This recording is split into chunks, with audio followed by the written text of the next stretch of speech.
Où en sont les études aujourd'hui? C'est une bonne question. Je crois qu'elles sont, c'est une banalité un peu à un moment crucial, à la croisée des chemins, parce qu'on est un métier qui s'est beaucoup défini par des méthodes, et aujourd'hui, de plus en plus, on se définit par des objectifs, et donc les études ne sont qu'une des modalités à partir desquelles nous remplissons la mission que les clients nous confient, qui est de les aider, de les inspirer, de les guider dans leur stratégie.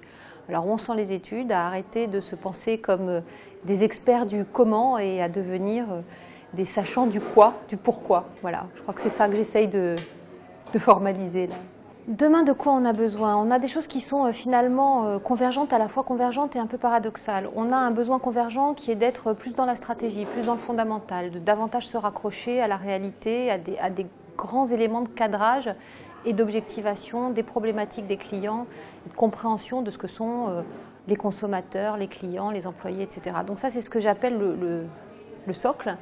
Et il y a besoin d'être extrêmement sûr de ces bases et du socle pour pouvoir ensuite gagner en agilité. Tout le monde parle d'agilité. Moi, j'ai le sentiment que l'agilité, ça consiste d'abord à bien maîtriser les fondamentaux, bien connaître son centre de gravité. Ensuite, on a cette problématique qui est la problématique de la fragmentation. C'est-à-dire qu'on doit répondre à de plus en plus de questions, de plus en plus vite, et des questions qui sont chacune des petites questions, mais qui s'inscrivent dans un cadre, encore une fois, global qui nous appartient de maîtriser.